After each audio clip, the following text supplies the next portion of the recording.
হরে কৃষ্ণ, দণ্ডবাদ প্রণাম ইসকন সে হরিকথা চ্যানেলে। হ্যাপি নিউ ইয়ার কাদের জন্য?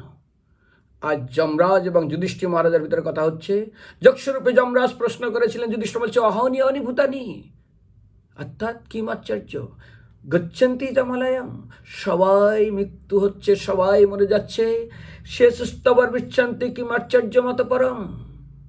কিন্তু পরে যারা বেঁচে আছে ওরা মনে করে আমি চির অমর, আমি কোনোদিন মরব না।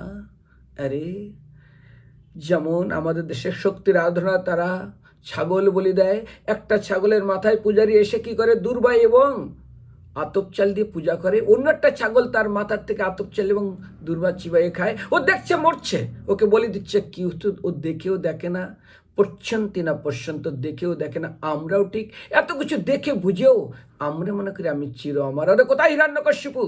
দিনে না, রাতে না, অস্ত্রে না, শস্ত্রে না, দেব না, দানবে না, পশুর না, মাটিতে না, ভূমিতে না, পৃথিবীর ভিতরে যত রকম মরার কৌশল সব জায়গা তিনি ইন্স্যুরেন্স করে রেখে দিয়েছেন। কিন্তু না দিন না রাত সন্ধিক্ষণে, না অস্ত্র না শস্ত্র নখ দিয়ে, না দেব না দানব, না মনুষ্য, না নারী, না পুরুষ, না স্তবর, না জঙ্গম, সারা মাস বছর কোথাও তিনি বাকি রেন নাকি, সব ইন্স্যুরেন্স 100% কনফার্ম। কিন্তু তাকে মরতে হলো। কোথায় গেল রাবণ? যিনি অমর বর নিয়ে অমৃত নাভিতে রেখে দিয়েছিলেন, তিনি জীবনেও মরবেন না, কিন্তু তাকেও অগ্নিবাণে তার অমৃতের শুকিয়ে দিলেন, তিনিও মরে গেলেন। সুতরাং সবাই মরছে, আমরা মনে করবো মরছে না। যমরাজ বলছে আজ যুধিষ্ঠির মহারাজকে সবাইকে মরতে হবে।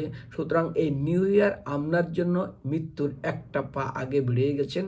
আর যখন মৃত্যুর দিকে দৌড়াচ্ছেন, কোনো পাখি, কোনো প্রাণী, সিংহ কিংবা বাঘ যখন কোনো হরিণ কিংবা কোনো প্রাণীর পিছনে দৌড়ায়, ছুটতে থাকে ছুটতে থাকে ছুটতে থাকে, আর শেষ পর্যন্ত যখন আর ছুটতে পারে না, মৃত্যু তাকে বরণ করে নেয়।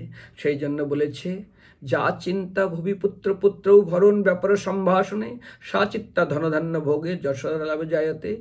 যদি সন্তান, ছেলে মেয়ে, মান যশ প্রতিষ্ঠা প্রতিপত্তি কি ছিল না হিরণ্যকশিপুর, কি ছিল না রাবণের? চেতহারা যুবতয়া সুহৃদ অনিকলা সবন্ধব অনিয়বৃত্তস্য ভিত্তা।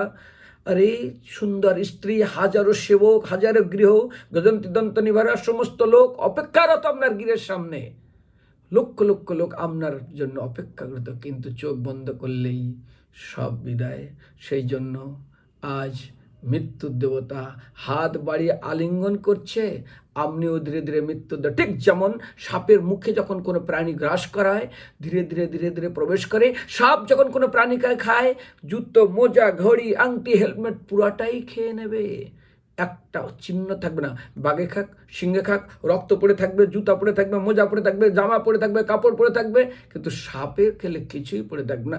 মৃত্যুর সর্বস্বর্ণম, সম্পূর্ণ হরণ করে মান যশ প্রতিষ্ঠা প্রতিপত্তি ধন সম্পত্তি সমাপ্ত, শুধু ইতিহাসের পাতায় আর বাড়িতে পিকচার হয়ে থাকবেন।